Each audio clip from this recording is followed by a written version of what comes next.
शाह के बाद नितिन गडकरी ने शपथ ली, लेकिन बीजेपी के अध्यक्ष जेपी नड्डा को भी मोदी ने अपनी मंत्रिमंडल में शामिल कर यह इशारा कर दिया कि अब जल्द ही पार्टी का राष्ट्रीय अध्यक्ष बदला जाएगा।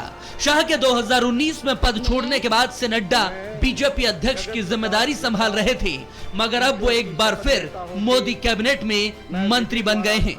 मैं जगत प्रकाश नड्डा ईश्वर की शपथ लेता हूं कि मैं विधि द्वारा स्थापित भारत के संविधान के प्रति सच्ची श्रद्धा और निष्ठा रखूंगा। मैं भारत की प्रभुता और अखंडता अक्षुण्ण रखूंगा। मैं संघ के मंत्री के रूप में अपने कर्तव्यों का श्रद्धापूर्वक और शुद्ध अंतःकरण से निर्वहन करूंगा।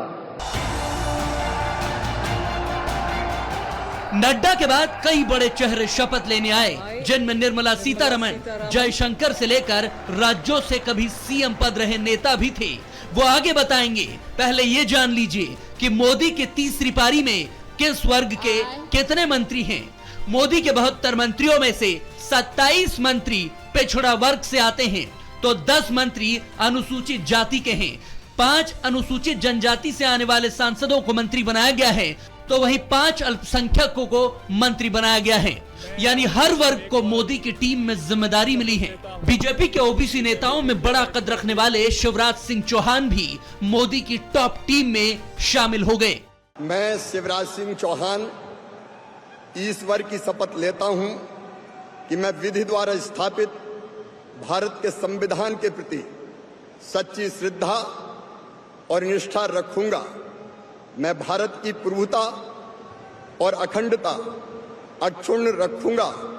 मैं संघ के मंत्री के रूप में अपने कर्तव्यों का श्रद्धापूर्वक और शुद्ध अंतःकरण से निर्वहन करूंगा।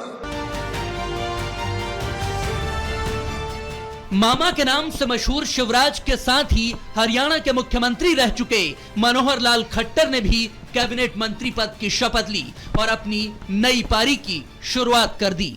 मैं मनोहर लाल ईश्वर की शपथ लेता हूं कि विधि द्वारा स्थापित भारत के संविधान के प्रति सच्ची श्रद्धा और निष्ठा रखूंगा।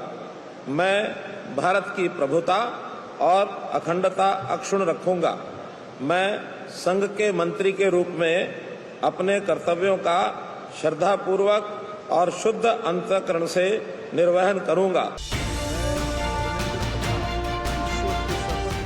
एक तरफ एक के बाद एक दिग्गज नेता राष्ट्रपति भवन में संविधान को साक्षी मानकर ईश्वर की शपथ ले रहे थे कि वो अपने काम को बखूबी अंजाम देंगे, तो दूसरी तरफ देश भर में जश्न चल रहा था। नेताओं के समर्थक ढोल नगाड़ों और आतिशबाजी के साथ ही मोदी 3.0 का उत्सव मना रहे थे। लोकतंत्र के उत्सव यानी कि चुनाव का समापन हुआ और शपथ ग्रहण के साथ ही तीसरी पारी वाली नई मोदी सरकार का आगाज हो चुका है। Bureau report, Republic Bharat.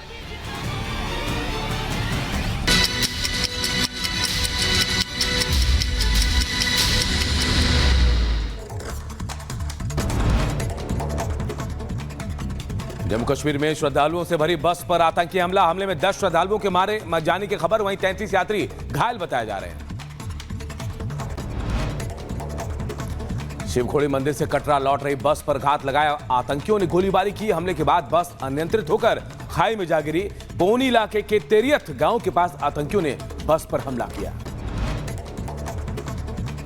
आतंकी हमले के बाद जम्मू कश्मीर के रियासी इलाके में सुरक्षा बढ़ाई गई। अलर्ट मोड पर रहकर पुलिस कर रही है वाहनों की तलाशी। शिवखोड़ी तीर्थस्थल के बेस कैंप रंसू से तस्वीरें सामने आई। यूपी के झांसी में दबंगों ने युवक को जमकर पीटा। शराब के लिए पैसे नहीं देने पर पिटाई की। सोशल मीडिया पर पिटाई का वीडियो वायरल। यूपी के रायबरेली में आतिशबाजी से निकले चिंगारी से लगी भीषण आग। आग में लाखों का सामान जलकर खाक हुआ।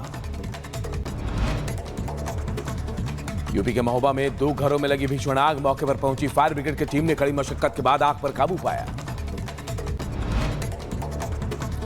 यूपी के गाजियाबाद में सर्जिकल बेल्ट बनाने वाली फैक्ट्री में लगी भीषण आग। फायर ब्रिगेड की 3 गाड़ियों ने आग पर काबू पाया।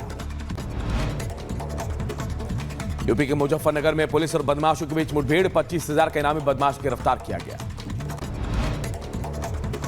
बहराइच में मरीज के परिजनों ने महिला स्टाफ नर्स को मारा थप्पड़, हंगामे के दौरान परिजन शव लेकर हुए फरार। यूपी के बहराइच में जमीन विवाद में अधिवक्ता और उसके भाई पर जानलेवा हमला, दबंगों ने लाठी डंडों से किया हमला, हमले का वीडियो हुआ वायरल। हरियाणा के फरीदाबाद में युवक ने की खुदकुशी, ऑनलाइन फ्रॉड में फंसे युवक को पाकिस्तान से खुदकुशी का टास्क मिला था। यूपी के शाहजहांपुर में भीषण सड़क हादसा, डिवाइडर से टकराई कार, हादसे में 5 लोग गंभीर रूप से घायल।